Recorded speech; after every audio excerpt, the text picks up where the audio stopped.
World war one, world war two, 1962 war, 1965 war, 1971 Kargil and now operation Sindoor, ये सारे modern world की Wars हैं जो लड़ी गई हैं, और इसमें बहुत सारे लोगों को मेडल्स मिले, परमवीर चक्र मिले, बहुत सारे मेडल्स मिले गए।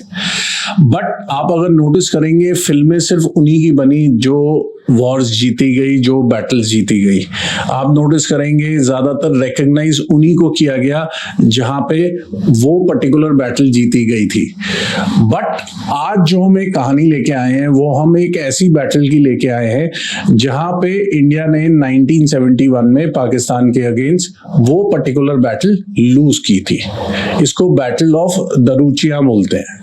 दरूचिया एक जगह है जो लाइन ऑफ कंट्रोल के उस पार है पाकिस्तान के अंदर। आज ब्रिगेडियर हमीर सिंह जो उस समय मेजर थे, अपनी एक छोटी सी 120 लोगों की मोस्टली मुस्लिम डोमिनेटेड कंपनी के साथ वहां अंदर घुसे थे और लड़े थे, हारे थे, प्रिजनर ऑफ वॉर लिए गए थे। बट उनकी जो स्टोरी है वो सुनने वाली है, और उनकी स्टोरी और कोई बयान नहीं करने वाला। उनके अपने बेटे retired major general Vijay Singh हमारे साथ हैं, वो ये स्टोरी बताएंगे। और इस स्टोरी में सिर्फ इतना नहीं है, इस स्टोरी में ये भी है कि 5 जनरेशन से ये फैमिली हमारी कंट्री को फौज में सर्व करती आ रही है, हमारी कंट्री को प्रोटेक्ट करते आ रही है। तो क्या ऐसा जज्बा है कि हर जनरेशन लड़ने को, अपना खून देने को तैयार हो जाती है। आज ऑपरेशन सिंदूर में जो सीज फायर है वो क्यों है? क्या ऑपरेशन सिंदूर अभी भी ऑन है? क्या ये इजराइल और ईरान की वॉर में आता है यूएस या नहीं आता है यूएस? ये और बहुत सारी और बातें आज हम बात करेंगे मेजर जनरल विजय सिंह से। Thank you very much Vipin, it's a pleasure to be here. Yeah thank you so much. Thank you. अब मैं एक चीज से शुरू करना चाहता हूँ। राइट, ये एक पिक्चर है मेरे पास। Yes yes, I remember this photograph. You remember this photograph? इसमें कौन कौन है और ये किस चीज की पिक्चर है? ये एक्चुअली 21 दिसंबर में, ओके, उस टाइम 71 वॉर के 50th एनिवर्सरी सेलिब्रेट किया जा रहा था। अच्छा। तो उस टाइम पे ये विचार था कि जो भी लोग क्योंकि जिन्होंने पार्ट किया था 71, उनकी उम्र काफ़ी हो जाएगी, बिकॉज जैसे मेरे फादर तो उस टाइम यंग कैप्टन थे। हाँ जी। सर्विस का स्टार्ट ही किया था, तो ही हिमसेल्फ वाज ऑलरेडी 85 के आसपास आ गए थे 21 में। 2000। तो फिर सबको दिल्ली बुलाने के बजाय उनके पास जाकर and to give them some sort of feel कि आपका जो कंट्रीब्यूशन है वो अभी भी हमें याद है। तो ये आर्मी की टीम्स थी जो एक्चुअली ऑल इंडिया गई थी, एंड दे वेंट जहाँ पर भी 71 वॉर जिन्होंने पार्ट लिया, एयरफोर्स, नेवी और आर्मी, सबके पास टीम्स गई थी। सबके पास गई, और 1 साल लगा उनको, पूरा 1 साल। अच्छा, इसीलिए यहाँ पे लिखा हुआ है विजय वर्ष 2020-21। करेक्ट। तो it actually started in December 20। Okay. और 1 साल तक इट कल्मुलेटेड, खत्म हुआ दिसंबर 21 में। और लास्ट में उन्होंने क्या किया कि ये जहाँ भी गए थे, जहाँ पर भी, जैसे एग्जांपल जयपुर गए या मेरे फादर का जो गांव था वहाँ गए, तो वहाँ से जो मिट्टी थी उस मिट्टी को लिया। सो हर जगह से वो मिट्टी लेके उन्होंने फिर मिट्टी को मिला के देन एक मॉन्यूमेंट बनाया दिल्ली में।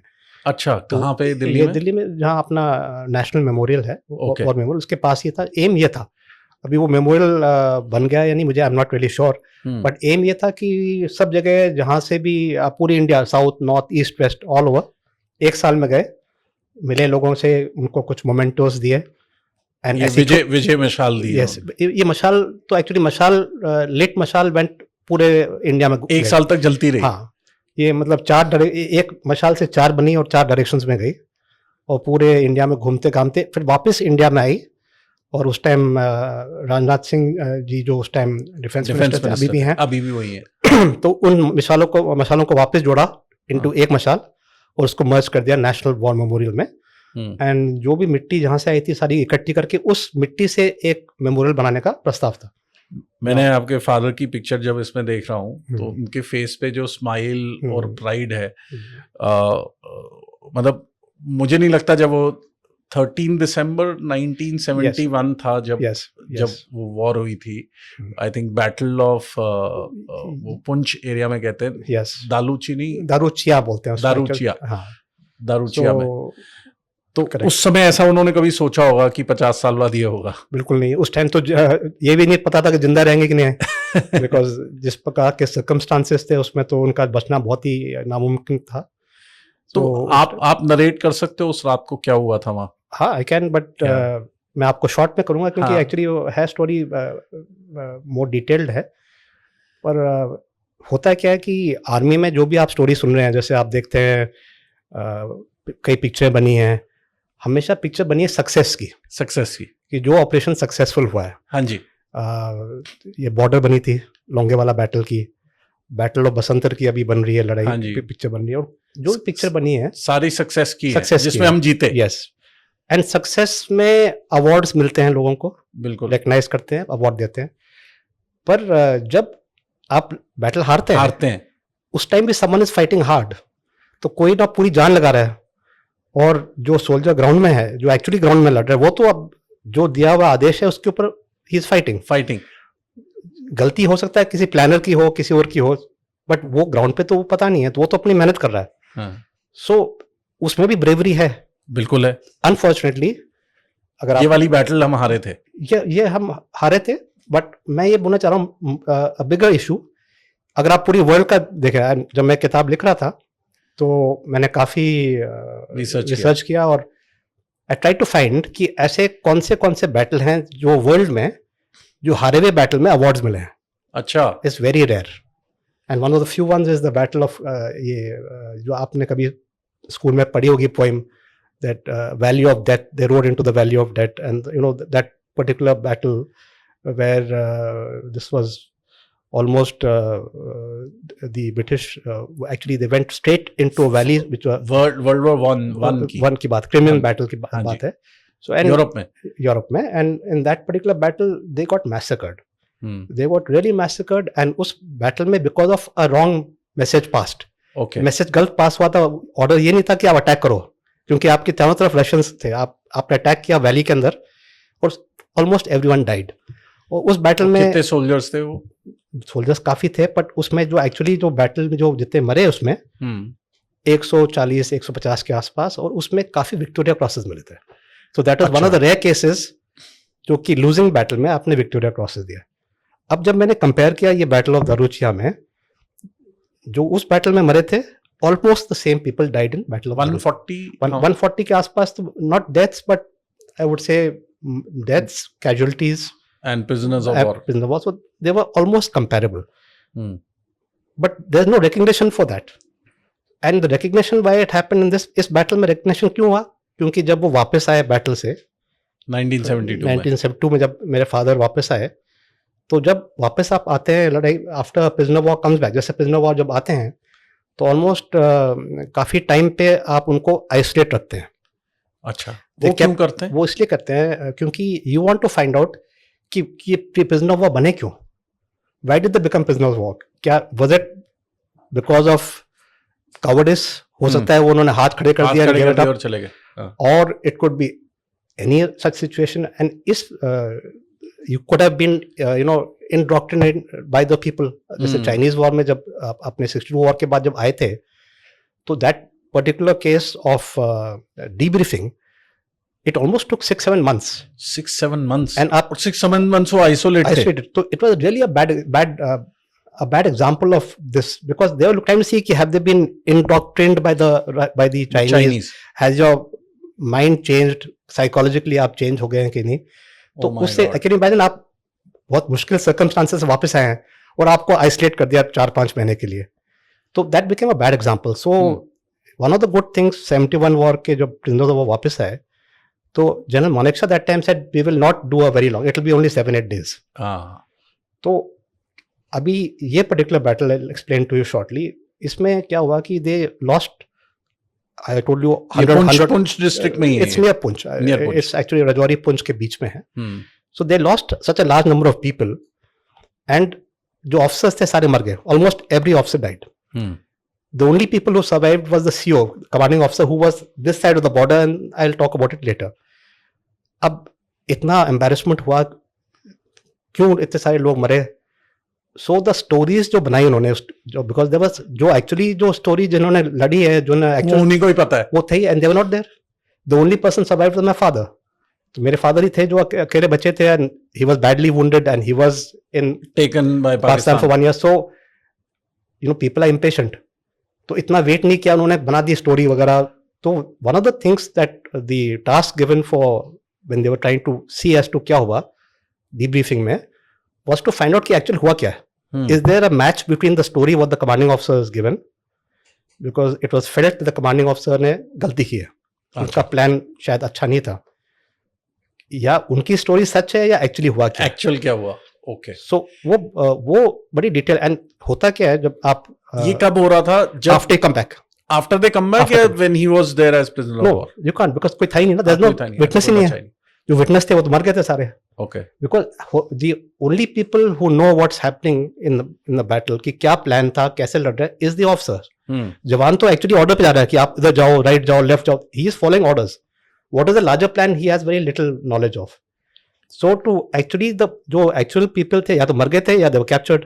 कैप्चर में my father was the only one left. So they wanted to match कि ये स्टोरी है क्या, व्हाट इज द रीजन कि ये इतना ज्यादा कैजुअलिटी हुआ है. और डीब्रीफिंग कैसे करते हैं, जैसे उनके आए तो करीब 60 और 70 और PWs थे, तो वो आपको 4-5 लोग अलग अलग कमरे में 60-70 लोग बचे थे, लाइक 150 लोग थे.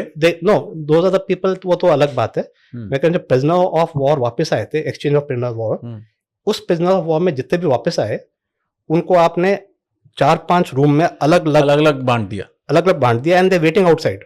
वन पर्सन कम्स, जैसे हम यहाँ बैठे हैं तो मैं आपको क्वेश्चन पूछूंगा, आप आएंगे, अकेले आएंगे, चले जाएंगे out.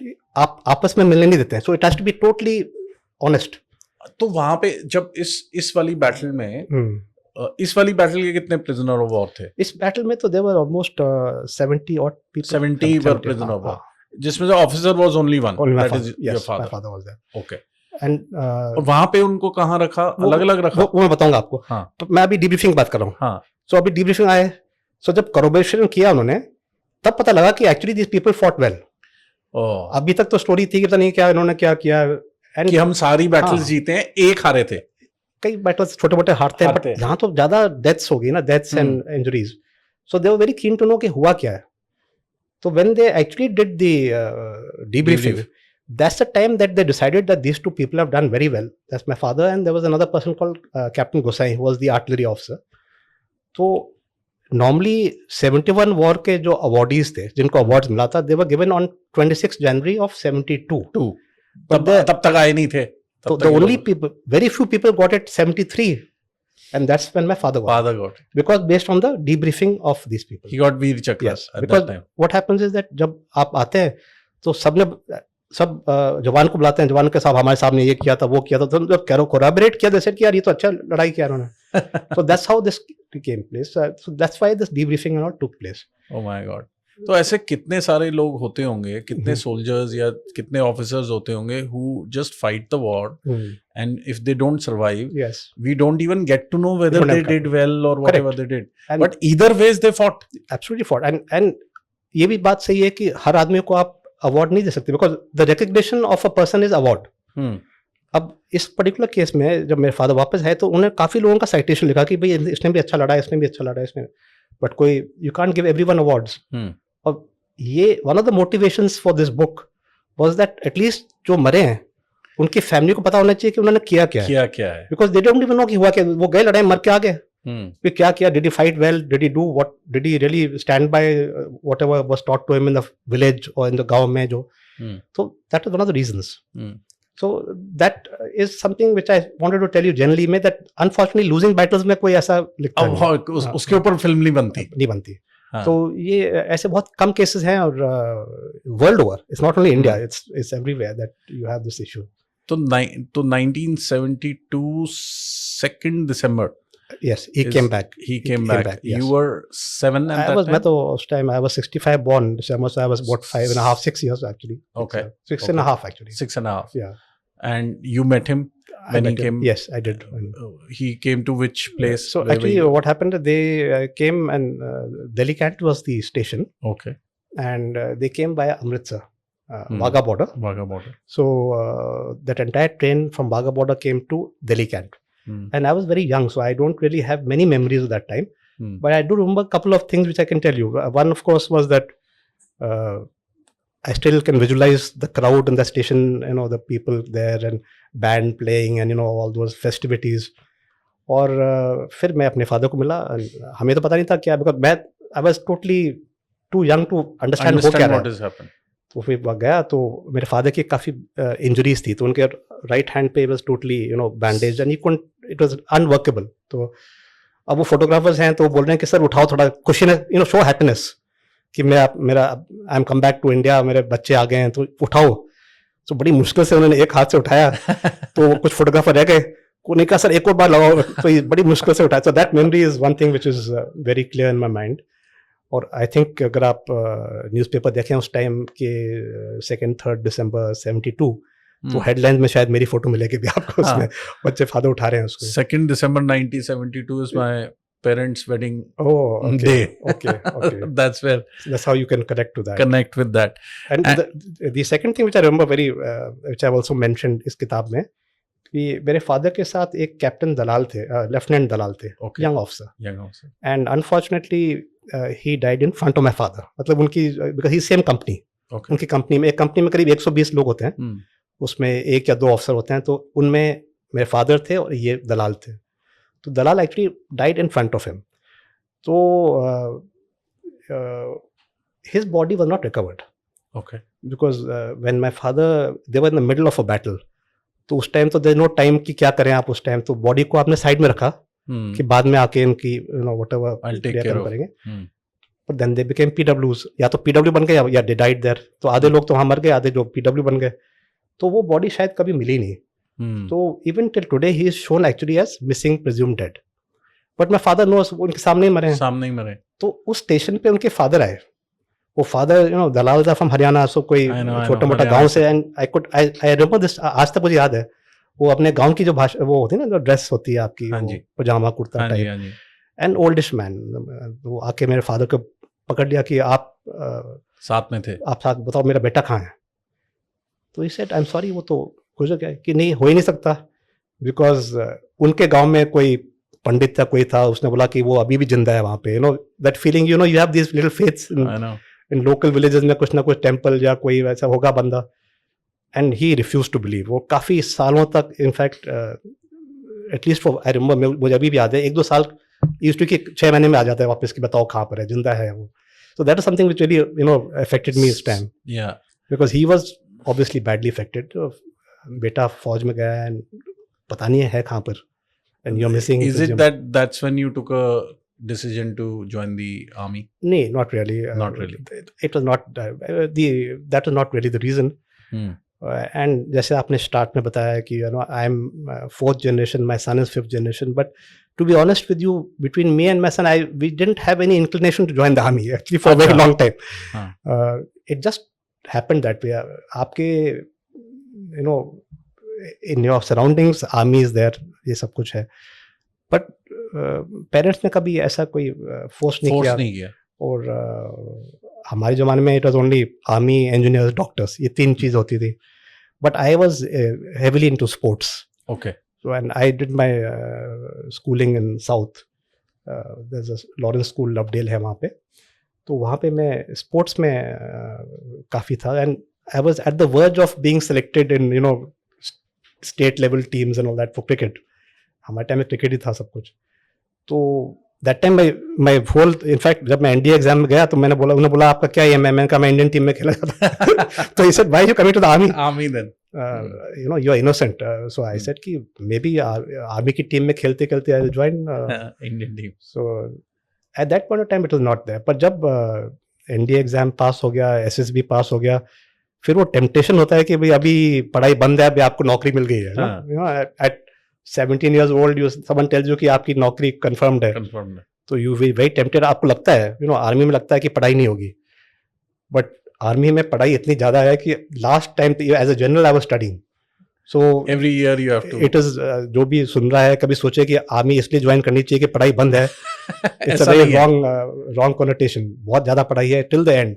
Every year you have to sit for you do something or you keep upgrading your knowledge. कोई ना कोई कोर्स करते हैं, you're constantly improving yourself and it is very competitive. So ये नहीं है कि आप ज्वाइन कर लिया तो आप पढ़ाई बंद है.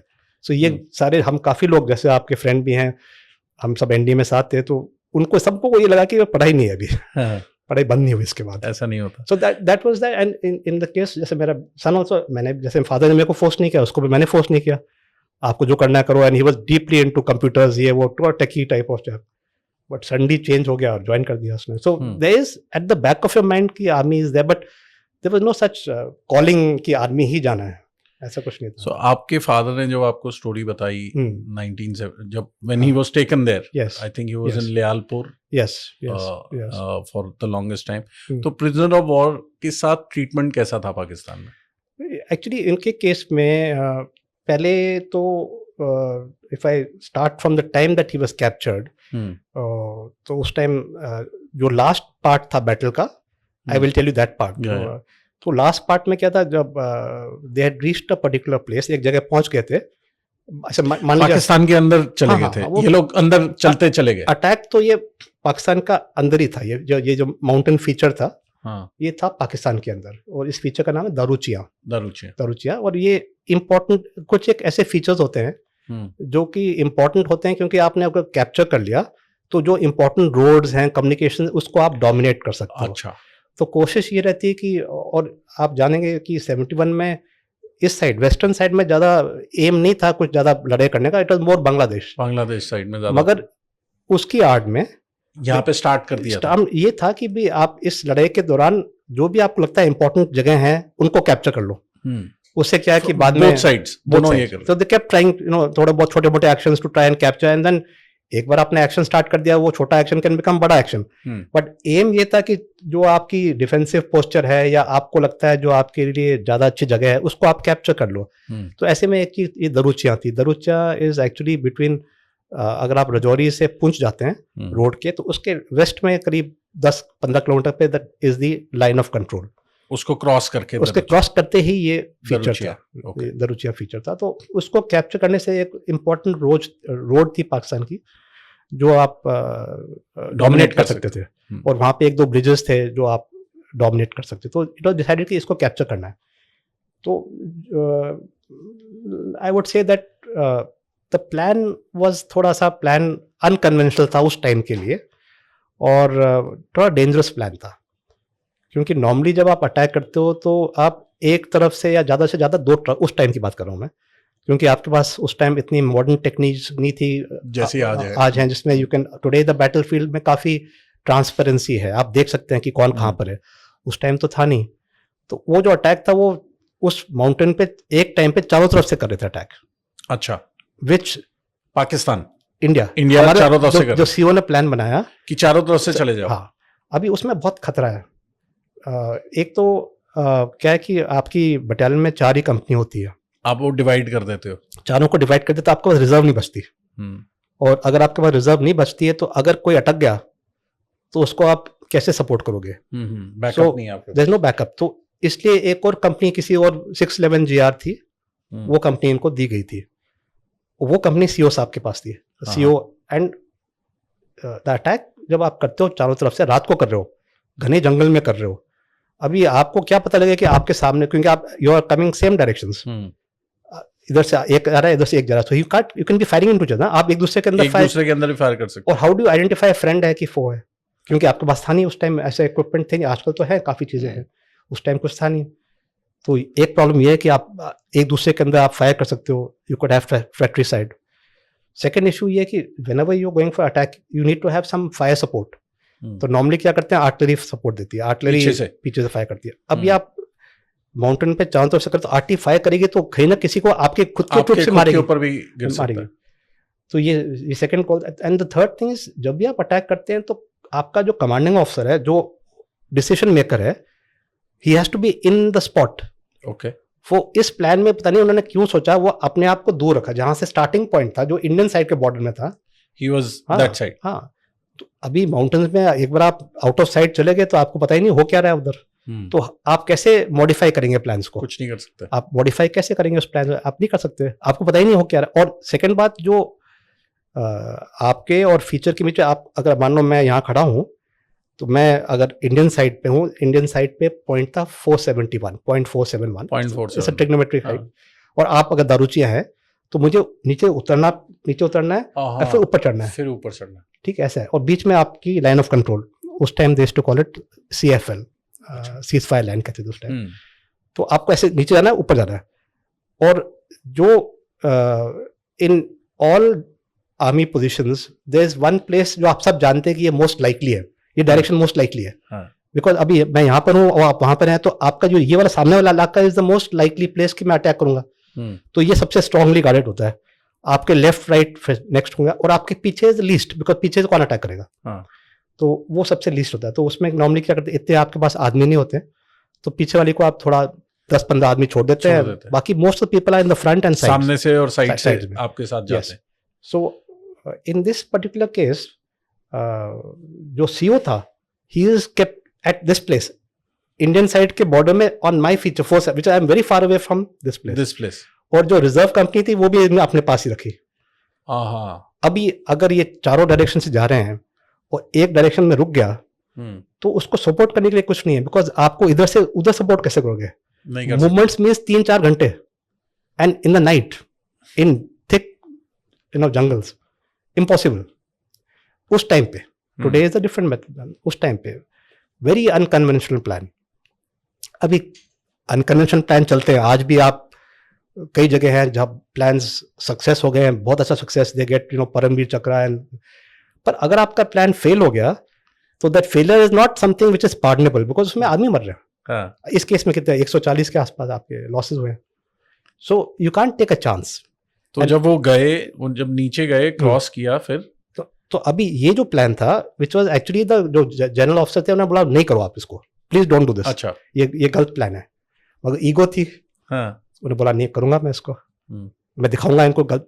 अगर सक्सेस हो जाता तो it would be a huge thing, पर अगर फेलियर हो गया था, व्हाट हैपेंड? सो अभी ये जब नीचे गए, the first person went down like this and started coming up, ऊपर आपकी तरफ आने लगे। अनफॉर्चुनेटली वो माइन में उनके जो आपकी डिफेंसेस होती है उसके नजदीक आप माइन लगा देते हैं, so that you not surprised. तो दैट जो commanding officer, the company commander major Chahal थे, वो अनफॉर्चुनेटली माइन में आ गए और he got really badly wounded or he actually bled to death. And so the first step itself went wrong, bad luck. He could have, हो सकता है mine नहीं आती, चले जाते उधर, लेफ्ट राइट चले जाते। अब जो राइट में गए थे, अब जैसे ये गए, सामने वाले गए, तो माइनफील्ड, जब माइनफील्ड ब्लास्ट हुई तो पाकिस्तानी केम टू नो कि अब अटैक हो रहा है हमारे पास। तो जब आपको लगता है, डाउट होता है अटैक आ रहा है, तो आप रैंडमली आप फायर करने लगते हो। अब उस रैंडम फायर में जो राइट से जा रहे थे, that company commander also died, मेरे डोगरा, उनको बचाने के लिए गए तो उधर, and now the artillery fire opened up. So the first officer, the first company which is going, वो तो आपका कंपनी कमांडर गया, JCO भी गए, पूरा loss of command and control. Similarly on the right side, left side also they reached right close to the objective, again in a bad luck, एक shot में that officer also died. So all the officers within the first half of the night had got lost. और आपके father, मेरे father का task था पीछे जाना। अच्छा, that is the one behind, पीछे से जाना। that is normally the toughest one, because उसमें क्या होता है कि आपको सबसे पहले निकलना पड़ता है, because you have to go right from far away and come behind. And वो हम आर्मी में बोलते हैं attack by infiltration. So attack by infiltration कहते हैं हम अपने टर्मिनोलॉजी में। उसमें होता क्या है कि आपको राउंड अबाउट रूट से पीछे से आना है। अभी जब आप ग्राउंड पे जाते हैं, मैंने बताया एक कंपनी में 120 कंपनी, तो यूनिक बात ये थी कि मेरे फादर की कंपनी वाज मुस्लिम्स। अच्छा, वो मुस्लिम कंपनी थी। केम खानीज मुस्लिम राजस्थान में होते हैं, Rajasthan, and Hindustan Muslim, they were from UP also and largely from Rajasthan, तो मुस्लिम्स थे सारे। और ये जब जाते हैं, जब पीछे से जाते हैं, तो मीन्स आपको अगर एज द क्रो फ्लाइज, अगर मान लीजिए 2 किलोमीटर है, तो आपको करीब 10-15 किलोमीटर करना पड़ेगा, क्योंकि आप पूरा घूम के आओगे। और सेकंड थिंग ये है कि आपको बहुत साइलेंटली जाना है। क्योंकि उनको पता नहीं लगना चाहिए कि कोई आ रहा है पीछे से। तो ये और जब आप जाते हैं बैटल में तो जो आपके बॉडी पे इतना ही है, यू कांट कैरी, कोई आपके पास म्यूल्स वगैरह तो होते नहीं है, तो आपके बड़े हैवी लोड्स होते हैं। उस हैवी लोड में आपको रात को वॉक करना है एंड आपको इतने लंबे पीछे रास्ते से। जाना है, चुपचाप जाना है, नेविगेशन सही करना है, and you going through the enemy lines. It's not कि आप वहाँ एनिमी नहीं है, आप एनिमी के लाइंस के बीचों बीच जाके। कहीं पे भी कोई हो Yeah. सकता है। So normally the toughest task जो कंपनी का होता है attack by infiltration, and it is a important task और बहुत फिजिकली फिट होना चाहिए उसके लिए। तो एनीवे तो ये इनका टास्क था पीछे जाना है। तो ये जब तक वहाँ इनिशियल एम ये था कि जब तक वो जाके पीछे जाके वहाँ ऑक्यूपाई करेंगे, और आर्मी पार्लेंस में इसको रोड ब्लॉक बोलते हैं। रोड ब्लॉक मतलब आप वहाँ एक एम्बुश लगा लेते हैं, तो अभी तीनों तरफ से, सामने से, साइड से अटैक हो रहा है। अगर सक्सेसफुल हुआ ऑपरेशन तो ऑब्वियसली एनिमी का जो रीइंफोर्समेंट पीछे से आएंगे, आप वो और ये उसको पीछे रोक- वाला रोक आप लो। रोक लो। So it's not really road, it is just blocking anyone जो रीइंफोर्समेंट आ रहा है, क्योंकि रोड्स तो वहाँ पे है नहीं है, ज़्यादा रोड्स नहीं थे। तो उनका ये इनिशियल टास्क था। तो जब वो वहाँ पहुंचे तो ये सारे विद इन द फर्स्ट 4-5 घंटे में ये प्लान स्टार्ट हुआ था करीब 6:30-7, करीब 12 बजे 1 बजे तक तो सारे रात के 1 बजे तक। रात के 1 बजे तक केओस हो गया था, पूरा केओस, बिकॉज ये ऑफिसर चलिए, because once the direction is lost, अगर आपके ऑफिसर्स के पास, क्योंकि जो कम्युनिकेशन है ऑफिसर के पास है, मैं ऑफिसर हूँ, मेरे पास मेरे रेडियो ऑपरेटर होगा, अगर मैं ही चला गया, उड़ गया और रेडियो ऑपरेटर चला गया, तो देन नो वन नोस होना क्या है। So there is generally lots of command and control and chaos, and इस टाइम पे that is why they say CO should be there. अगर सीओ साथ है तो ही नोस कि हो क्या रहा है, he can give immediate orders, you know, change things. वो थे नहीं उस टाइम पे। तो अब ये जब पीछे जाके पहुंच गए and when they reach there, जब वहाँ पहुंचे तो सीओ ने बोला कि तुम, माय फादर्स हमीर, कि हमीर आप कहाँ पर हो, because until that time you are not suppose to talk, आपको रेडियो सेट पे बात नहीं करनी है, क्योंकि आप बात करोगे तो पाकिस्तानी सुन पता लेगा। चल जाएगा। तो ये सेट कि सर मैं तो पहुंच गया हूँ पीछे, जो उनकी लोकेशन थी वो पीछे से पहाड़ी के मिडवे पे पहुंच गए थे वो। तो सीओ couldn't believe it, उनको तो लगा कि यार ये कैसे हो सकता है, बाकी तो सब उड़ गए, ये झूठ बोल रहा होगा, पक्का गलत जगह पहुंचा होगा। But he didn't trust it because हाँ। Things were, I don't blame him, It was Things were- very surprising it was anyways. For him हाँ। बैड, बिकॉज सब कुछ वाज गोइंग, यू नो, और Wrong. तो ही सेड नहीं तुम बताओ, he said मैं पहुंच गया हूँ, मैं I am sure I have reached my place. तो उन्हें बोल नहीं, तुम मुझे वेरी लाइट फायर करके दिखाओ। नाउ इमेजिन, अभी तक पाकिस्तानी को पता भी नहीं है पीछे कोई आया हुआ है, उनको फिर वो सिग्नल फायर किया कि हाँ देख लिया, you are right, he is so happy कि आप पहुंच गए हो, you know, someone is at least reach somewhere. इसे अब आप पीछे से अटैक करो, क्योंकि बाकी तो हो गया, प्रॉब्लम हो गया, तो आप पीछे से अटैक करो। तो जब वो ऊपर आ रहे थे उसमें they had lot of counter attacks आपस में, I don't want to go in details because बहुत लंबी स्टोरी, बट वो काफी उनको पाकिस्तान के कितने लोग थे उस समय? उसमें पाकिस्तान देखो, आर्मी इनिशियली द प्लेस जहां मैंने बताया ना आपके पीछे की तरफ जो डिफेंसेस होते हैं, it is called a contingency position, मतलब छोटी सी लोकेशन होती है। It is prepared for 1 platoon, platoon is 30 people. तो जो पीछे की जो उन्होंने ट्रेंचेस बनाई थी वो 30 लोगों की बनाई थी, और यहाँ आ रही है पूरी कंपनी। 120 लोग। अब फायरिंग हो रही है, जबरदस्त फायरिंग हो रही है, आर्टिलरी फायर हो रही है, तो अब where do go, because that by the time they reach that place, क्योंकि वो पाकिस्तान डर गए थे, तो they left it and gone, तो वो खाली हो गया था। तो 30 लोगों की जगह है, उसमें 120 कैसे घुसेंगे? नहीं हो सकते। So left right open areas में, तो they all took what ever places, जहाँ भी जगह मिली उन्हें पत्थरों के पीछे ये पोजिशन ले ली। फिर रात को एक काउंटर अटैक आया, उसमें काफ़ी कैजुअलिटीज हुई, because artillery shelling was the main thing, main thing उसमें बहुत casualties. I was mentioning to captain Dalal, lieutenant Dalal, वो भी उनके सामने ही गुजरे, काफ़ी इंजरीज हो गई। एंड बाय टाइम जब सुबह हुआ, मेरे फादर को भी बहुत ज़्यादा इंजरीज थी चेस्ट में और यहाँ पे आ गई थी, तो उन्होंने पट्टी बांध के इसको यहाँ रख लिया था, और all that was first aid जो भी कर सकते थे। Now he couldn't even carry a weapon, because weapon तो आपको राइट हैंड से फायर करते हैं। तो अब उन्होंने बोला कि अभी क्योंकि the things are going very bad, तो when situation gets very bad, then the CO को बोलते हैं कि भाई आप रहने दो, और सीओ के ऊपर जो ब्रिगेड कमांडर है, ही कंट्रोल्स द बैटल।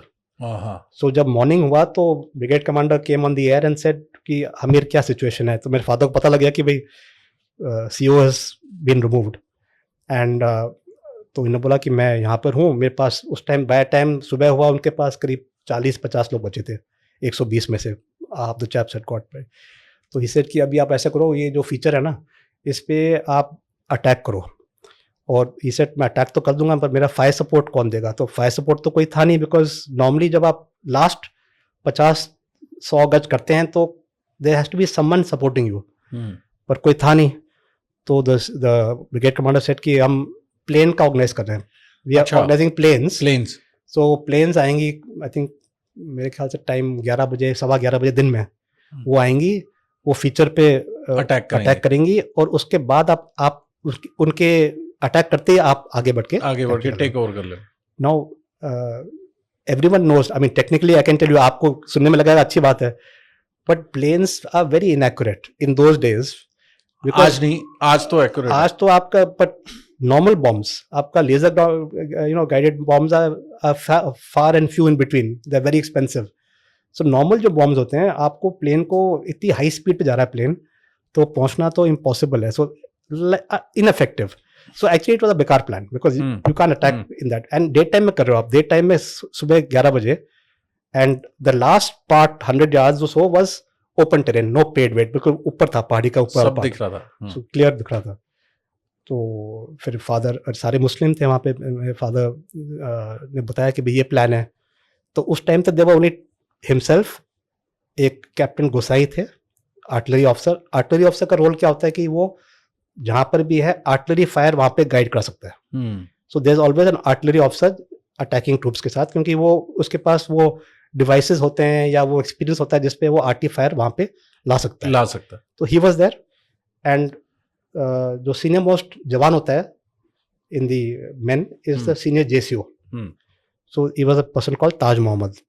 सो ये 3 लोग वहाँ पे थे, कुछ 31 आदमी थे। तो फादर ने बोला कि भी ऐसा करते हैं कि we will make it into 2 teams, because fire support तो है नहीं, तो एक टीम पीछे रह के अपनी मशीन गन राइफल से सपोर्ट करेगी, दूसरी वाली अटैक करेगी, जब ऊपर पहुंचेगी तो फिर दूसरी वाली आ जाएगी।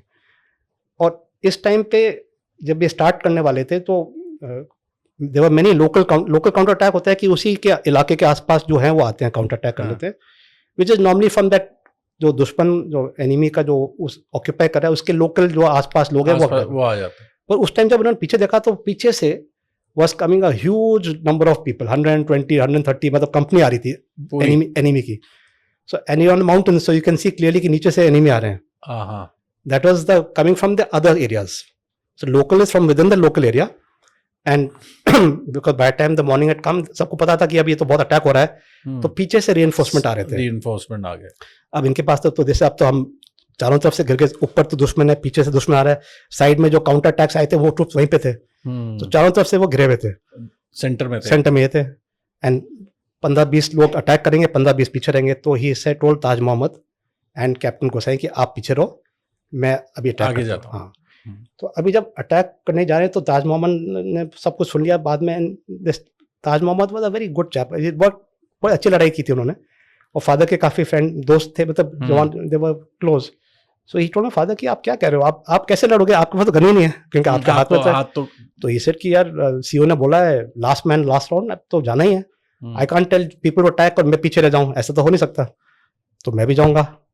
तो एनीवे दे वेंट, तो ये लोग आगे जाने लगे, और जैसे ही आगे गए तो heavy artillery firing, and by time they reach that last 100-200 गज पहुंचे, सारे तितर बितर हो गए, because the shelling was, you know, whenever the shelling takes place, you go under a tree here, वो। तो my father reached the top, almost top पहुंच गए। तो अब उनका जो ऑपरेटर था, जो रेडियो ऑपरेटर था, वो उनका मुस्लिम नेम, वो उनको नजर नहीं आया, he couldn't see him, and how do I pass a order? तो वो उनको ढूंढने लगे, तो उसका नाम बोलने लगे, इट्स अ मुस्लिम नेम। और वहां पे भी थे वो। तो जब वो मुस्लिम नाम बने तो उनके सामने एक पाकिस्तानी ट्रेंच थी करीब 10-15 यार्ड पे, तो उसको लगा कि ये मुस्लिम कोई हेल्प मांग रहा है, तो सुन लो मैं यहाँ हूँ। He said कि he thought the Pakistan thought कि ये तो Pakistani chap asking for help। तो वो उठ के आया बाहर और देखा मेरे फादर वहाँ खड़े थे सामने। For a moment he got confused, then he realized कि यूनिफॉर्म अलग है, तो उसने फायरिंग स्टार्ट कर दी। मतलब आप मान लीजिए 10-15 गज पे he started firing with his gun। Luckily for him, उस in that at that moment पहला राउंड तो उनका मिस, पहला बर्स्ट, उसके पास 10 गन थी तो बर्स्ट तो मिस हो गया, और सेकंड में गन अटक गई पाकिस्तानी वाले की।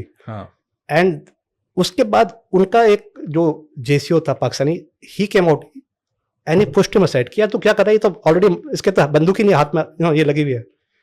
सो that little bit of luck कि उस बंदे ने बोला कि मत मारो उसको, he is already injured.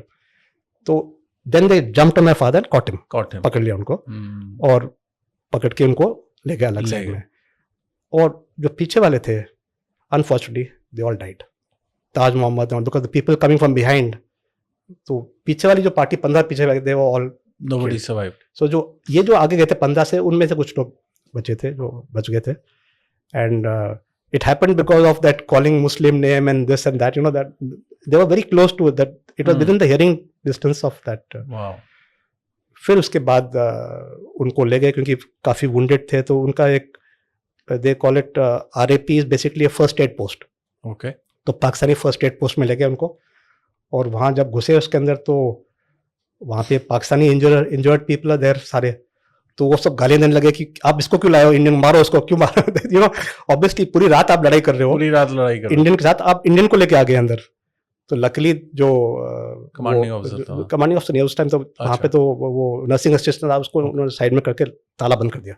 He lock the door from outside और बोला साहब आप यहीं रहो, चुपचाप रहो, आप तो यहाँ बहुत डेंजर है. और ही वॉज वेरी टायर्ड, थके हुए थे, तो इंजरीज भी, वो सारे इंजेक्शन वगैरह लगे, तो he went to sleep. And करीब 1 घंटे बाद जो नीचे से आ रहे थे अटैक करके, वो जो मैं बताया था आपको 120, तो वो वहाँ पहुँच गया, कंपनी कमांडर पहुँच गया. तो he entered then, he said कि आयु आप वॉक कर लेंगे.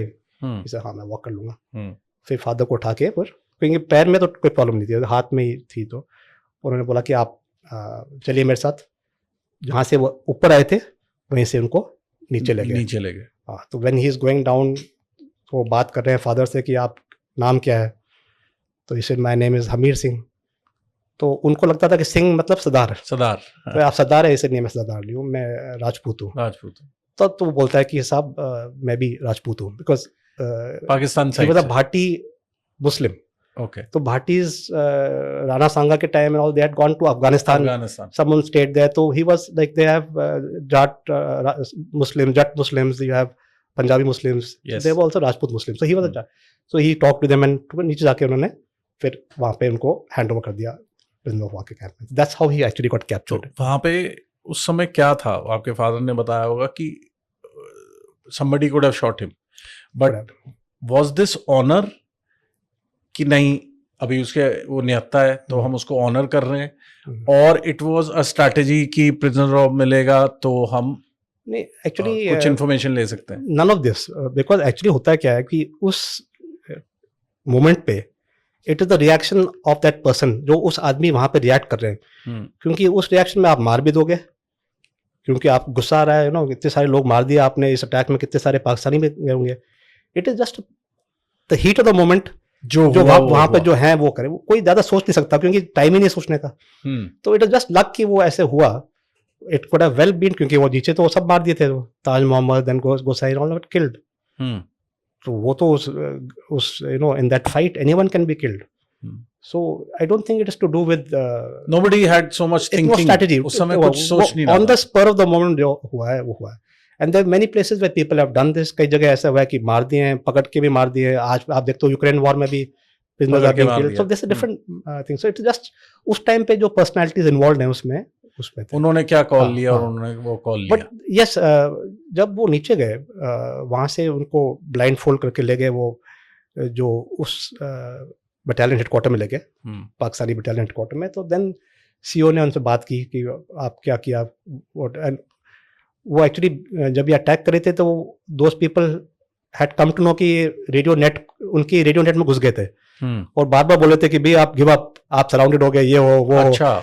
पर ऑब्वियसली कोई गिव अप ने आपको इतना मौका दिया, आप रुके क्यों नहीं? तो वो सीओ के रात कितना बोला, मैंने रात भर से बोल रहे हैं कि मत करो मत करो मत. आप तो इसे कि सब मैं तो अपने सीओ का हुक्म मानूंगा, आपका थोड़ी ना मानूंगा. So that I appreciated. He said yes I agree with it, you fought well, आप जाओ आगे. तो देन वहाँ पे क्या था, उस टाइम पे ज़्यादा फौज नहीं थी, तो उन्होंने फिर एक पुलिस इंस्पेक्टर को हैंड ओवर कर दिया.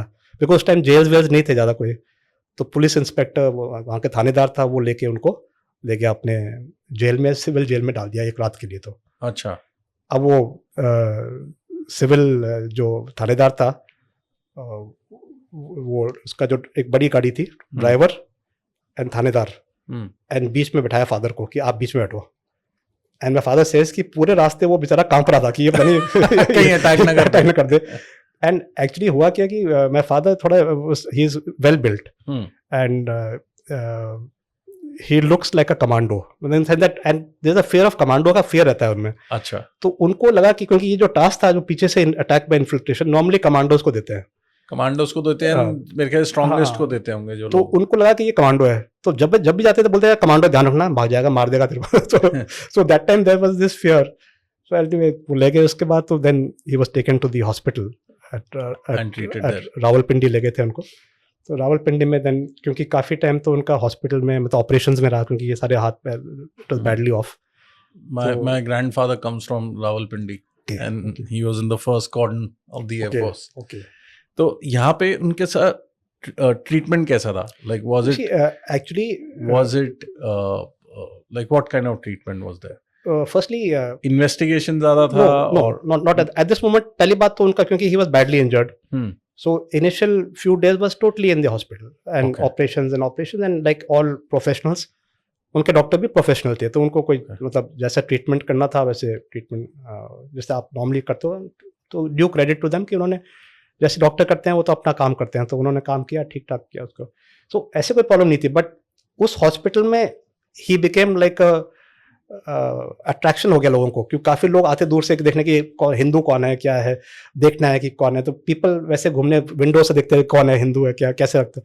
और उनके व्यू में उस टाइम ये था कि हिंदू होगा तो उसकी चोटी होगी, वो पंडित होगा, ये होगा। That's what they were teaching the children. Okay. तो दे ऑल सेड कि ये तो अंकल लगते हैं, हिंदू लगते नहीं, नॉर्मल लगते हैं हमारे तो जैसे। ये तो अंकल है। इनफैक्ट चचा लगते हैं जैसे। एक बीच में एक I written in the book में लिखा है मैंने, एक लेडी आई थी, तो उनके ऑफिसर ने बोला कि एक लेडी मिलना चाहती है आपसे। तो कहा ठीक है आप भेज दीजिए। तो वो लड़की आई पहले, छोटी लड़की, मतलब may be about 7-8 years old। तो अंदर आई और चली गई कि नहीं ये तो अंकल, ये हिंदू नहीं है, तो अंकल ही है। बिकॉज शी एक्सपेक्टेड कि हिंदू तो उसका कुछ और होगा, वो छोटी होगी, पंडित जैसे हुए ऊपर लाइनें होंगी या कुछ ऐसा कुछ था उसका। तो देन दैट लेडी आई, और लेडी इसलिए आई थी क्योंकि उसके husband actually had died in Poonch. अच्छा, पुंछ लड़ाई के, जैसे इनकी लड़ाई तो 13th 14th को स्टार्ट हुई थी, this particular December. War actually start on 3rd-4th December। तो उस टाइम पे मेरे फादर उस पुंछ इलाके में ही थे, तो उसके जो हस्बैंड थे ही was a special forces chap, और वो actually had died. So she didn't know कि कहाँ पर है, क्योंकि उनकी बॉडी वापस नहीं आई थी। तो वो इसलिए पूछने आई थी कि आप तो पुंछ में लड़े थे, तो आपने मेरे ऐसा कोई देखा था जो ऑफिसर ऐसा? तो फिर मेरे फादर को याद आया, क्योंकि ही हैड सीन इट। वो उनकी कनेक्शन ये था कि जब वो एक्सपायर किए तो उनकी यूनिट वहीं पे थी, and since he was commanding the Muslim company, तो उनके पास वो थे जो मौलाज जो उनका क्रियाक्रम करते हैं लास्ट में ना। अच्छा, तो उस पाकिस्तानी का क्रियाक्रम उन्होंने वहाँ पे किया था आपके फादर की कंपनी ने। तो मेरे फादर ने वो देखा था उनको करते हुए, एंड उनको ये भी 2 चीजें याद थी। एक तो उनका यहाँ वो पहनते हैं अपने काला धागा में कुछ वो लगाते हैं, ताबीज में कुछ लिखा हुआ था। तो जिस ऑफिसर ने उनको मारा था वो मेरे फादर से मिलने आए थे, तो उन्होंने ताबीज दिखाई थी और दिखाया था कि देखो ये क्या ताबीज है, ये है। और वॉलेट दिखाया था, वॉलेट में उनका एक चेक था। तो वो सब मेरे फादर को याद आया, तो उन्होंने बोला कि इस चेक में याद था उनका एड्रेस, नाम लिखा था, उस बैंक का जो एड्रेस था दिया हुआ था, उनको वो somehow it remained in his mind। तो इसे ये लिखा हुआ था इसकी माल रोड समथिंग। तो देन शी रियलाइज कि वही है। तो उस लेडी का खाली यही इंटरेस्ट था कि मेरे हस्बैंड को पता चल जाए। नहीं, उन्होंने लास्ट राइट सही की कहने। तो जब उन्होंने बोला कि लास्ट राइट ठीक किया, तो then she was very happy and she went off. तो ऐसे मतलब treatment in the hospital was absolutely fine. और जब एक जगह से दूसरी जगह जाते थे तो कई बार सिविलियंस गुस्सा में आके वो they would spit at him, and ये वो उस टाइम पे होता है जोश। तो otherwise there was not really a problem, because essentially जहाँ वो प्रिजन में थे उनको देखभाल ही फौजी कर रहे थे। और India had many more prisoners of war, we had 90,000 odd prisoners of war, हमारे पास 90,000। तो अगर आप इनकी देखभाल ठीक नहीं करोगे तो उनकी 90,000। But the only problem in the case of my father was कि वो, क्योंकि उनको ये लगा था कि वो कमांडो है, उनको हमेशा अलग रखा और हमेशा चार किसी से मिलने नहीं दिया बाकी और prisoners हमेशा को। 4 लोग रहते, इवन टॉयलेट जाना तो 4 लोग साथ जाएंगे, और you know that was the irritating part for him.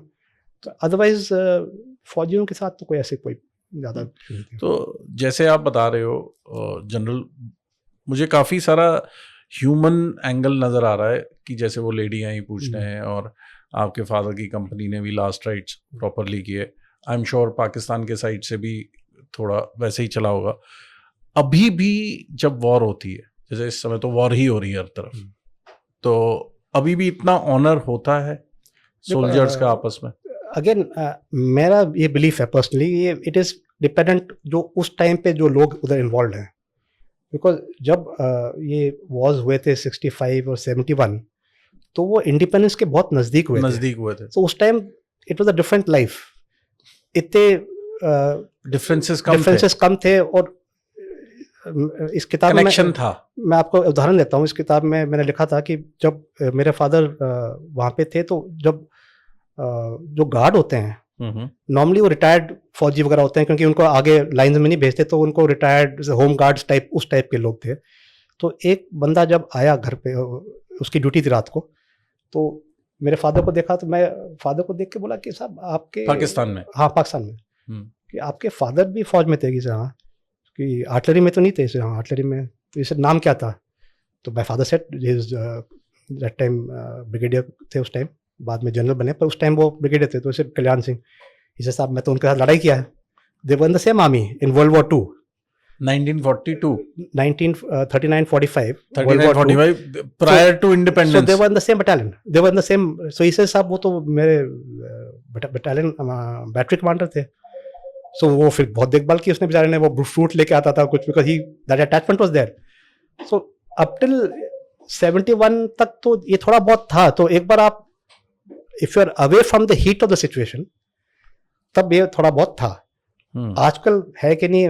You can see what has happened Kargil वगैरह में जो हुआ है with Kaliya, with Captain Kalia and all. So these are things have changed now. अभी थोड़ा कट्टरपन आ गया लोगों में, and in both sides. I said they would also be that way also, but I think the person on ground at that point of time is what decides. उसी के ऊपर dependent होता है कि वो कैसे attack. And you can't blame them because उस heat में, जैसे आप दोनों, हम दोनों दोस्त हैं, आपको मार दिया तो मुझे गुस्सा आएगा, तो मैं उसको मारूंगा। But so it is not easy to understand the situation there, and आप उस सिचुएशन पे कैसे रिएक्ट करोगे वो कोई कह नहीं सकता। एक आर्मी पर्सन के जो इमोशन होते हैं, क्या वो एक नॉर्मल पर्सन से फर्क होते हैं? नहीं, आई डोंट थिंक सो। ये है कि आपके इमोशंस आपके आदमियों के लिए बहुत दैट आपकी जो कंपनी है, you are close knit, because वो आपके लिए कुछ जान दे रहे हैं और आप उनके लिए जान दे रहे हैं। उनके लिए तो, and eight that point of time you will do anything for them. अभी आप, I'll give an example. जब अभी चेंजिंग मॉडर्न टेक्नोलॉजीज कम, टिल वेरी रिसेंट आपको लड़ाई में जाना है तो माइनफील्ड क्रॉस करनी है, बिकॉज माइनफील्ड तो होंगी। तो उसका ड्रिल क्या है? माइनफील्ड ड्रिल जो था वो आप एक लाइन में जाएंगे, फर्स्ट चैप इज गोइंग, जब उसका रिस्क ले रहा है अपने ऊपर, उसका पैर उड़ेगा तो सेकंड चैपल को, सेकंड का पैर थर्ड चैपल को, और that is the only way to go through a minefield. So that means you are telling a chap कि आप the person जान दो ताकि हम आगे जा जो फर्स्ट जा रहा है उसने क्या पाप किया है, मतलब he is obeying orders. So it is so closely knit. That is something which no one can understand. And that is why when we go through those paces as a company, young captain company, you can do anything for each other. मतलब आप एक दूसरे के लिए कुछ भी करने को तैयार हो, because you are a team. So that emotion binds you together. That I think is the only aspect which no one can understand unless you've been there. Otherwise, the emotions are like, I mean, you can't be isolated from the societal जो emotions हैं, same है. But उस time पे आपका that closeness is such कि आप एक दूसरे के लिए कुछ भी करने को तैयार हैं. That is something. अभी जैसे if we talk about the current situation, अभी ऑपरेशन सिंदूर हुआ, तो ऑपरेशन सिंदूर में I think more involvement was all tech. Correct. You know, Correct. Either it was the Air Force or the Army or the Navy, but सब कुछ मतलब on foot तो नहीं हो रहा था, करेक्ट। ठीक है। तो जब ऑन फुट नहीं हो रहा होता तो उस समय आपको नहीं लगता एक वीडियो गेम जैसा बन जाता है? हाँ, पहली बात तो I want to mention this कि आप जब बोल रहे हैं कि on foot, actually on foot भी हो रहा था मगर but those are not really visible, वो पता नहीं हर चलता। जगह पे हो रहे थे। There was things happening, I suppose, which no one will talk about, छोटे मोटे जो चलते हैं वो चलते हैं। हम्म, बट यस, आजकल आप देख रहे हैं जैसे इजराइल ईरान में, it's all like a video game type of war है। हाँ, बिकॉज इजराइल ईरान के तो बॉर्डर्स भी टच नहीं Correct. करते, they are I correct, think about 800-900 इतना दूर है। हाँ। पर अगर इजराइल सोचती है कि उनको कुछ चीज कैप्चर करनी है, तब तो फुट्स ऑन द ग्राउंड करना पड़ेगा। जाना पड़ेगा। हाँ, तो वो सिचुएशन उनके केस में तो है नहीं ऐसी कोई। तो अभी जो ऐसे बोला जा रहा है that operation Sindoor is still on, what does that mean? It means that we are waiting to see कि अगर कुछ होता है बाद में तो देखेंगे। At least it's keeping everyone on tenterhooks. Okay, अब उनकी तरफ से they have to be very clear कि ऐसा कुछ इंसिडेंट ना हो जिससे हम लोग रिएक्ट करें, बड़ा इंसिडेंट ना हो। It is like a warning It's a warning. कि बिकॉज Yes. हम ऑन है, सीज फायर हो गया है पर Yes. ऑपरेशन सिंदूर ऑन है। Yes. And I think it will take its own time to be removed. And जब तक वो अपनी नई स्ट्रैटेजी बनाएंगे तब तक तो ये रखेंगे अब सिंदूर को। तो आप क्लियर हो नई स्ट्रैटेजी बनाएंगे कुछ ना कुछ? I think so, because ultimately you can't, op Sindoor cannot be unlimited. It will have to be. नहीं, हमारी नहीं, उधर से स्ट्रैटेजी बनेगी। वो तो हमेशा रहेगा। आप वो करेंगे, हम करेंगे, वो करेंगे। It's always a game. You try to do कोई better. एंड नहीं है। कोई एंड नहीं है। वो तो स्ट्रैटेजी करते रहते हैं। वो तो that is the way it will always be. Do you think Pakistan survives only on Yes. the war field? उनकी जो एग्जिस्टेंस है डिपेंड करती है इस पे। It does not really on ground, but it is projected that way. Okay. अगर आप army का रेलेवेंस निकाल दे पाकिस्तान में तो फिर तो कुछ लड़ाई नहीं होगी। अगर आर्मी को रेलेवेंट रहना है तो they have to keep saying कि दुश्मन है, दुश्मन हमें अटैक करेगा, हमारे को कैप्चर करेगा, ये करेगा, वो करेगा, so that they get the money, they get everything, their relevance before op Sindoor they were in a bad way. Munir was in a bad way. People were anti him, getting against. After this, थोड़ा बहुत वो उनका they got together. से वापस आ गया। हाँ. So as long as the army remains in charge of things, to keep the relevance going, they have to. Unlike India has moved on. We are not really concerned. We are actually ignoring them. Ignoring them was what was more irritating to them. उनको हम ignore ही कर रहे थे। हाँ. तो अगर बहुत time तक ऐसा रहा तो उनका रेलेवेंस खत्म हो जाएगा आर्मी का। तो आर्मी को रेलेवेंस करने के लिए they have to keep doing such. तो एक बात बताइए जनरल, जैसे अभी सीज फायर रिक्वेस्ट इंडिया ने एक्सेप्ट कर लिया, कई लोग कहते हैं कि one of the reason could be that India's border with Bangladesh is pretty porous, और वहाँ की भी जो अभी गवर्नमेंट है वहाँ से भी अटैक होने के चांसेस हैं, एंड वी वर काइंड, ऐसे लगता है जैसे इंडिया ने टाइम बाय किया है कि इसको भी स्ट्रांग बना ले। Is that so? नहीं, I don't think that is true. ये जरूर है कि हमारा main threat, we look at China, so we are actually working hammer and tongs की we should be able to match the Chinese, and that threat of Chinese can be negated. Okay, as such, a country like Bangladesh really doesn't bother us so much. The border could be as porous, but Bangladesh, if they ever think of attacking India, it'll never happen, and I don't think it'll happen. And I think this is a momentary period when the governments change, they have these little issues. But I don't think we may be looking at it from the point of view that if China comes into that area and uses that area as such, like that way. But then these are threats which we are all nothing new for us. The chicken neck and all has always been a vulnerable area, and there are things that the government also is doing to ensure that we don't really, it doesn't really bother us that. I don't think that would be the real case, and we are not really buying time, but I think getting prepared for the worst, because it can be Pakistan, China, Bangladesh all together. But yeah, is there a possibility? I don't think ऐसी कोई चीज़ है। जब भी आप देखें किसी भी war में 71 में भी देखें, जब लड़ाई होती है तो बहुत कम कंट्रीज एक दूसरे को सपोर्ट करने आती हैं। यही मेरा अगला क्वेश्चन है। चाइना एकदम चुप बैठा हुआ है। आप देख लीजिए, you see there is so much of talk of the Muslim ummah and all that. Iran को तो किसी ने भी हेल्प नहीं किया ना, किसी ने भी। ईरान अकेला है, कोई नहीं पूछा। ईरान के जो खुद के प्रॉक्सी हैं हिजबुल्लाह ने एक राउंड फायर नहीं किया इजराइल पे अभी तक। वो तो बिल्कुल इजराइल के बॉर्डर पे है। वो तो कुछ नहीं किया। जो बाकी कंट्रीज उनके सपोर्ट में किसी ने नहीं, जब लड़ाई होती है सब कंट्रीज अपने अपने इंटरेस्ट देखती है. But why is that? अब जैसे ईरान का एग्जांपल ले लेते हैं. जैसे यहाँ पे चाइना चुप बैठा हुआ है और वहां पे ईरान के जो लोग हैं वो चुप बैठे हुए हैं, मतलब जैसे हिजबुल्लाह आपने बोला, ये चुप क्यों बैठे हुए हैं? That is something which I really can't understand. या तो ये क्योंकि हिजबुल्लाह के जिस प्रकार से इन्होंने अटैक किया था ईरान के अगेंस्ट, तो उनके टॉप लीडर्स उड़ा दिए थे. तो top has gone, middle has gone, communications कोई करता नहीं, कोई मोबाइल फोन्स पर डर लगता है उनको. And I served in Lebanon, मैं 1 साल रहा हूँ लेबनान में. अच्छा. तो अभी उनके पास जो उनका जो wherewithal है वो खत्म हो गया है, तो वापस उसको लाने में टाइम लगेगा. और उनका मेन सपोर्ट कहाँ से आ रहा था? सीरिया से और ईरान से. अब वो दोनों ही एंगेज हो गए हैं. तो अभी सिचुएशन ये है कि वो अभी आफ्टर ईरान जब खत्म हो जाती है लड़ाई, तो उनके जो ऑफिसर्स, जो उनके जो IRG वाले जो उनके leaders, all have been shot and killed and assassinated.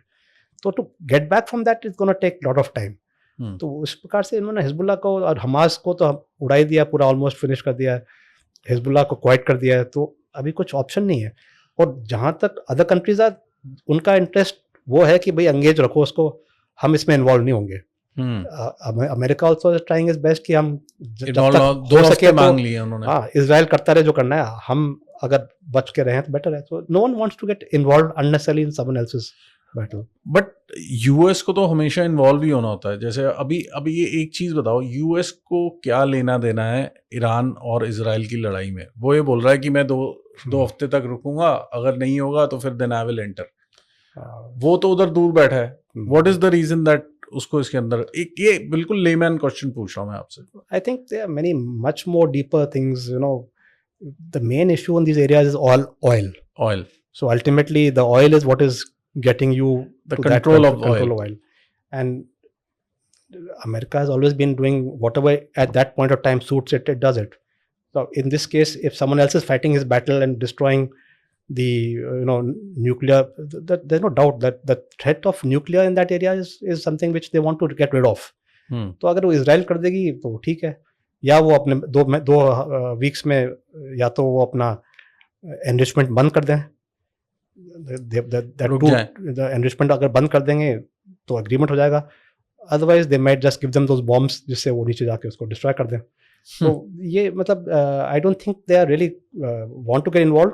But उनका जो एम है वो अचीव हो रहा है कि भाई इनका अल्टीमेटली फायर पावर वीक हो जाएगा. अल्टीमेटली न्यूक्लियर अगर बंद हो जाए एंड एक गवर्नमेंट वहाँ ऐसी गवर्नमेंट आ जाए जो उनके प्रो फेवर में हो, जो अमेरिकन के फेवर में, तो कोई और कर रहा है तो इवन बेटर फॉर देम. तो I think basically their interest is only कि न्यूक्लियर चीज कंट्रोल में आ जाए. एंड आफ्टर ऑल अगर न्यूक्लियर कंट्रोल में आ जाएगी तो इस एरिया में थोड़ा सा थ्रेट इस चीज का तो कम हो जाएगा. एक चीज बताइए, जैसे because I just want to understand the war situation. एक तरफ पुतिन ने अभी 2 दिन पहले बोला कि मैं इजराइल और ईरान के पीस टॉक्स करवा देता हूँ, और दूसरी तरफ 2.5 साल से वो यूक्रेन से लड़ी जा रहा है. और कल रात को उन्होंने फिर से यूक्रेन पे अटैक कर दिया उनके सिविल एरियाज में. ये क्या है? Actually, it's too complex to actually happen to really fathom it. And possibly जब 2 कंट्रीज लड़ाई करते हैं तो वो आपस में तो बात नहीं कर पाते, तो किसी और का रिक्वायरमेंट होता है हेल्प करने के लिए. So between Ukraine and Russia आपस में तो बात कर नहीं रहे हैं, तो किसी और की तरफ से वो कोशिश करेंगे. सिमिलरली अगर Iran and Israel are not speaking तो कोई और आएगा. पर उसमें वो कोई और वो आना चाह रहा है जो खुद तो लड़ाई रोक नहीं रहा. वो इंटरेस्टेड नहीं है, पर वो इसलिए कर रहे हैं कि मेरे बात सुनेगा. हो सकता है ये मेरी बात सुने. You have to have someone जो उनकी बात तो सुने. या ऐसा तो नहीं है कि यूएस और रशिया दोनों अपना बिग बुली स्टेटस दिखाना चाहते हैं, तो इसलिए they enter so that to show that we are the world leaders? Actually, they've been leaning, say, Russia and China have been leaning towards Iran. Okay. And they obviously, Iran has been giving them weapons for this battle against Ukraine. And simultaneously, ulta bhi, Russians are also giving them, weapons. So there is a close relationship between them. And ultimately, it's again coming back to the superpowers, having their own axis of similar people. At the moment, it's too fluid a situation to actually even guess what's happening. So will we have World War III? I don't think it's anyone's interest to have World War III. No, nobody's interest. But if it... the way it is going. I don't think so, because that people would be more, I would say, mature than to let this happen. Okay. So I don't think that should happen. But Okay. ये battle तो चलते रहेंगे. And what is the reason that Israel, being such a small country, surrounded by all the Muslim nations and always under attack from somebody or the other, what is the reason that Israel is still so strong and they can fight anybody? Actually, I've had a lot of, I spent quite a little time in Israel. Mm-hmm. So एक तो Israel में it is a matter of their existence. आप अगर बोलते हैं कि गुड़गांव में अगर आप लोग गुड़गांव में रहना चाहते हो तो you have to fight for it. There is no option नहीं, आपको हटा कर निकाल देगा यहाँ से. तो आप फाइट कर रहे हैं उसके लिए. There is no survival, but it is choice नहीं आपके पास. अगर आप इजराइल में घूमे, 2-3 चीज़ें मुझे बड़ी क्लियरली याद आती हैं. एक तो ये होता है कि since I was in United Nations में था उस टाइम में, तो एक तो वहाँ पे कोई रिटायरमेंट एज नहीं है इजराइल में. It doesn't appear because मेरा ड्राइवर था, he was taking me along, वो मुझे लगा कि कम से कम 75 के ऊपर ही होगा. तो मैंने उनसे बोला कि आप रिटायर नहीं हुए? नहीं साहब, रिटायर करेंगे तो मर जाएंगे हम लोग, but we don't retire, we work till that last, till that जब तक हम कर सकते हैं काम करेंगे, क्योंकि कोई ऑप्शन नहीं है, population is limited. Second thing you will see everyone, वहाँ पे क्या होता है, everyone carries a personal weapon, क्योंकि everyone is in army. Everybody is in the army. Almost everyone is in the army. अब वीकेंड्स पे, अब वहाँ पे क्या होता है, जब इनका सैटरडे संडे को they call it, I am forgetting the word, इनका period where they are not meant to do anything, that is Shabbat होता है उनका.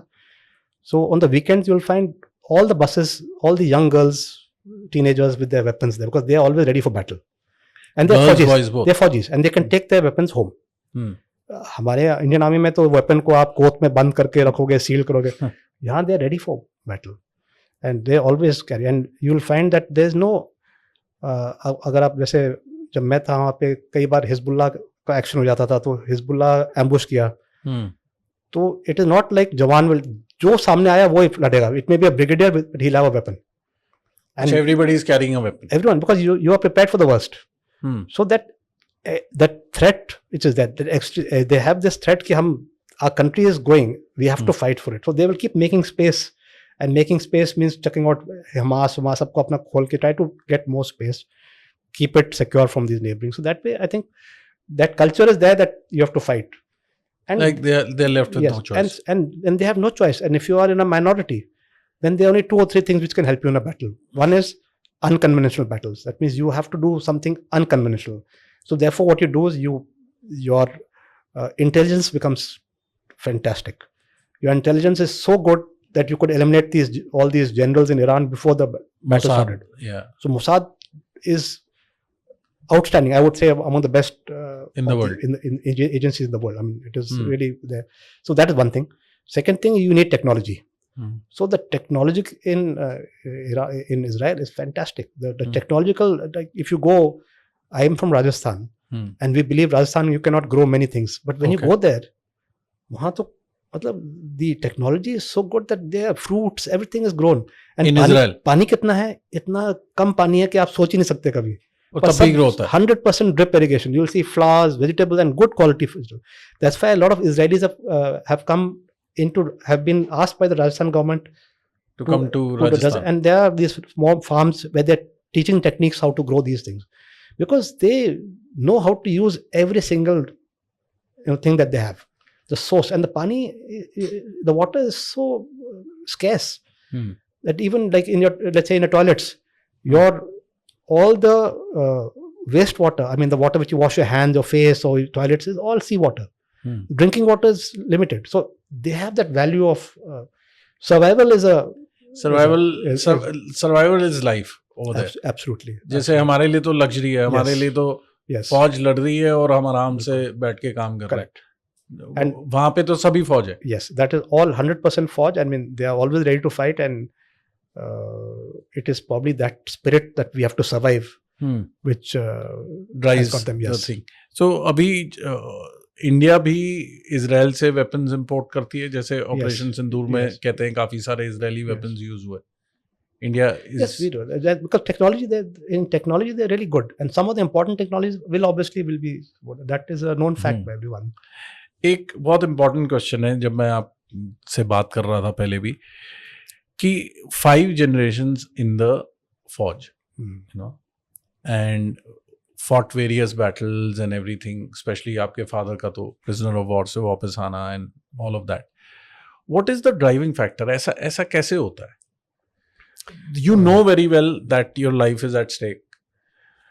Definitely, it is not, I would say, a very lucrative from the business perspective or the money perspective profession or career. तो ऐसा क्या जज्बा होता है, क्या ऐसी टॉक होती है? आपने बोला नहीं आपने फोर्स किया अपने बेटे को या नहीं इन्फ्लुएंस किया, but what is it that every generation has gone in? I think the life that you lead, like when you are a child and your father in the army or in that environment, you see a lot of strong points which come up. One is that the type of life that they live is really exciting. I mean, for a child, it is really exciting. You're going for a camp, you're going on a tank. Those are really exciting. So when you're seeing that, and when we were with my father, he would tell us, okay, you go with this exercise, take part in this, enjoy, and we would go and kabhi firing karte the, kabhi all those things which a young boy would find interesting.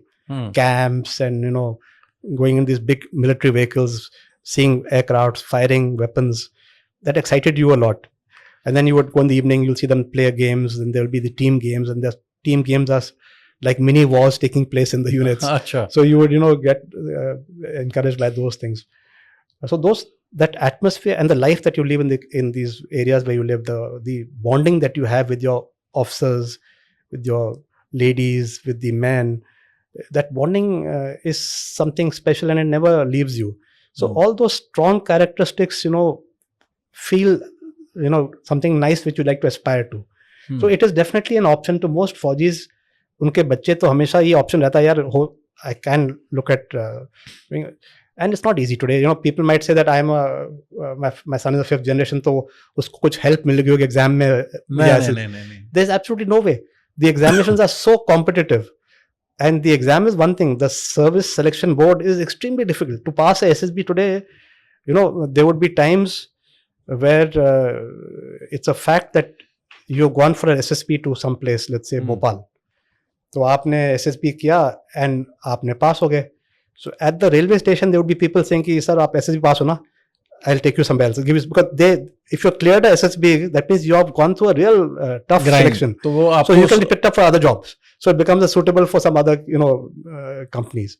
So there used to be these people who would be trying to catch people who had cleared SSBs. कि आप आ जाइए कुछ और. Because it's extremely tough. So if someone sometimes when my son passed out and someone put that photograph in our family, we have a little cane. Which has been given every time from pass on. So when 5th generation. So I gave it to my son. So जब दिया तो photograph आई तो viral होगी. तो I was reading the comments. People were saying कि ये तो होना ही है, officer है तो officer को बना देगा officer. The feeling that since you are an officer, there is a shortcut to joining the army. It's not that way. It's very tough. I mean the competition to join in India being a big country, every job is tough. And today, all said and done, the army pays you well. The life that you live, the lifestyle you lead is good. So today it's become an attractive thing. ये कुछ साल पहले 5-10 साल में 10 years on, I think now that they've changed obviously be comfortable and in that sense life. But then there's a lot of pressures in the pressures that you have in the army are very pressure of life is there. सबसे important. And जब ये तो मैंने देखा है, जब आप देखते हैं, जब आप मैंने तो लड़ाई तो नहीं देखी but counter insurgency operations which are as good as war. सो जब आप देखते हो यंगस्टर को देखते हो उस टाइम पे जब वो like a mad man he will chase a chap. I mean militant को आप कह रहे हो यार he is taking a chance, but at that point of time your adrenaline gets so activated that they just go for it and without any thinking of family you just go. I mean at that point of time it's only the nation. You just want, not even nation. Not even nation. That at that point is that guy is going, I'm going to kill him. So it is really I mean otherwise who will go and chase someone and shoot him? And I mean but at that given point of time the circumstances build up in such a manner that circumstance could be a friend being killed or being injured, the anger taking over, or it could be just at that moment ki this guy is escaping after doing us, blasting an ID, I cannot let him go. So you would actually feel that ऐसे कैसे कर सकता, how can this chap do, he's a simple guy, इसको ये कैसे आ गया कि ये करना है. But that heat of the moment actually brings, and anyone in that situation would probably react like that. So that is something which is inexplicable. आप समझ नहीं सकते, कह नहीं सकते कि कौन किस टाइम पे वर्दी करा सकती है, कैसा बिहेव करोगे उस टाइम पे.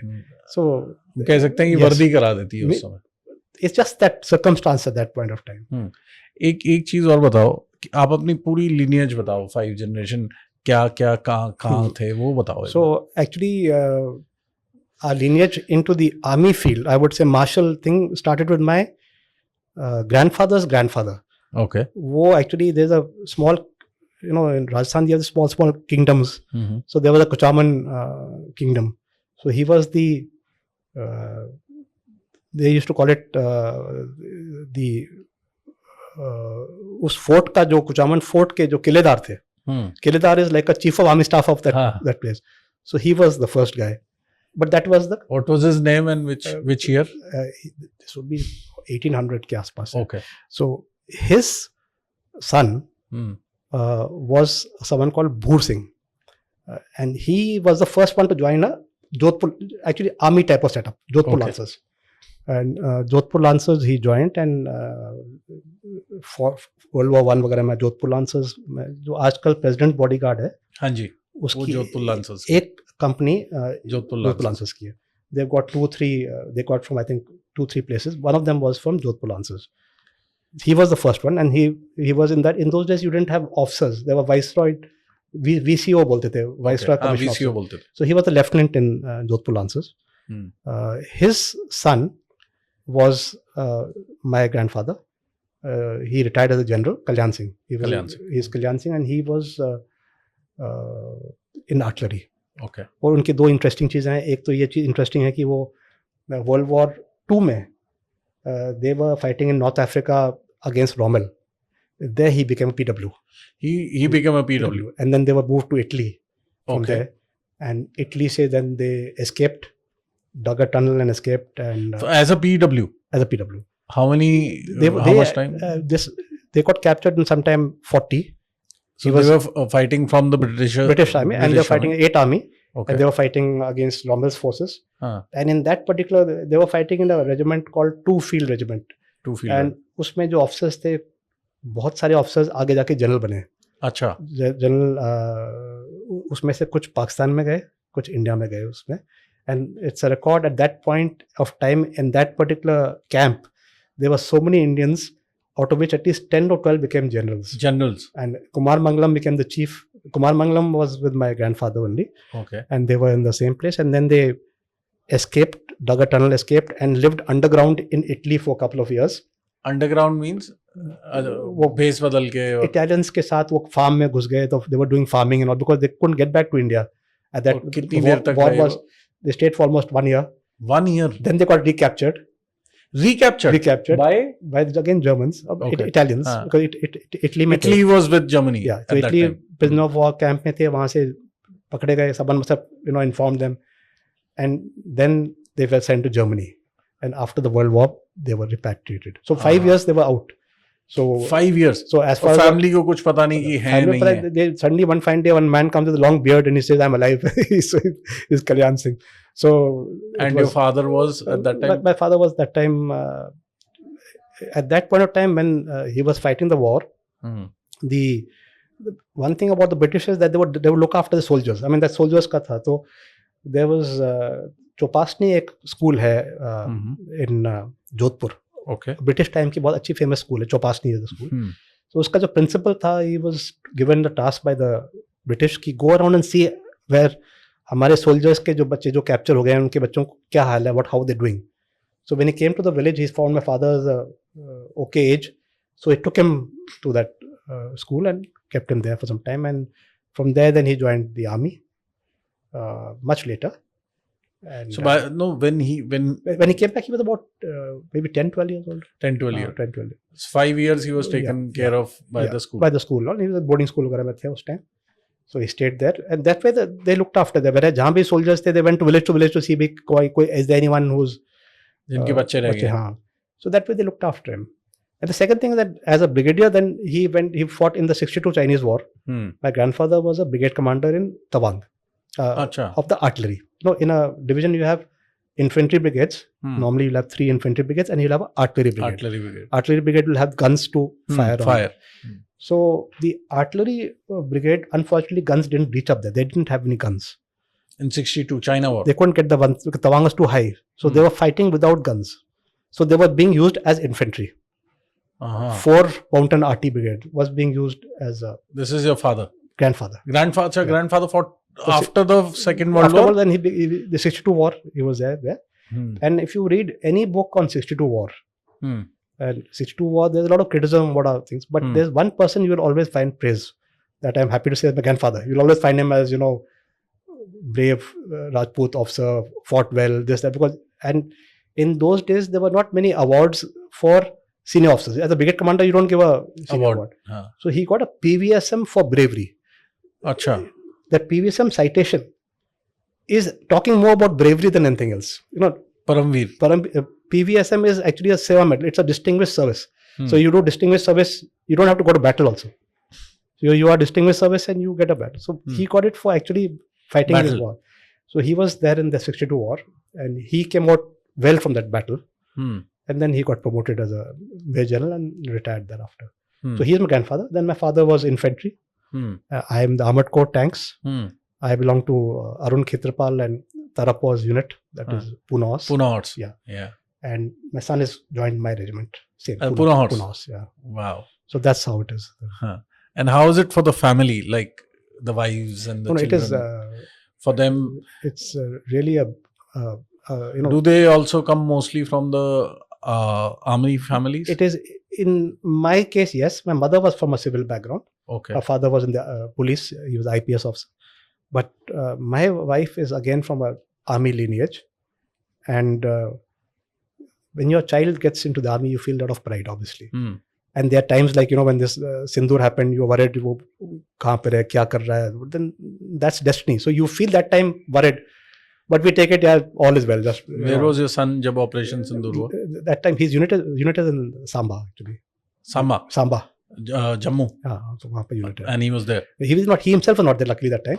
He had gone for a course to Ahmednagar. Okay. So now that course is over, so he's back. But that period of time, he was not there. But you were being recalled. And obviously, you were being ready to be recalled, but they were not recalled. Because it was a shock. So you get worried in those times, but then the pride that you get, of course. And today the Indian Army, makes you feel really proud because to the family of children, they give medals. There's a medal which every family gets. So mother and father get a small medal, which you can wear, that you've given your son to the army. So I think it's a good gesture, you feel that pride. Okay. That is as soon as they join? Yeah. When the night before you join, in the last, night event jo hota hai, usme they give the parents also a medal. It's just a naam ke liye medal, but it's not really recognized, but you feel nice. After retirement also, you are still serving the army? It's a welfare job, looking after the ex-servicemen when they retire, because they retire at very young ages. So we try and get them jobs in various parts of the country. I'm looking at Rajasthan, basically. So trying to give them jobs in the post-retirement phase of their lives. Yeah. So thank you so much, General. Thank you. Thank you for being on the podcast. And I want to thank all the 5 generations. Thank you. And all your families. And by thanking you, I would say I'm thanking all the Army, Air Force, Navy, all the forces which is behind where we can sit in our offices and we can continue live a peaceful life. Thank you so much. Thank you for coming. Thank you so much. It's a pleasure and thanks a lot. Thank you everybody. मैं ये बोलूँगा कि मेरे लिए बहुत ये emotional podcast था. Somehow I kept my emotions to myself. So the only thing I'll require from you is that forward this podcast to as many people as possible and do pay your tribute in the comments. Thank you so much.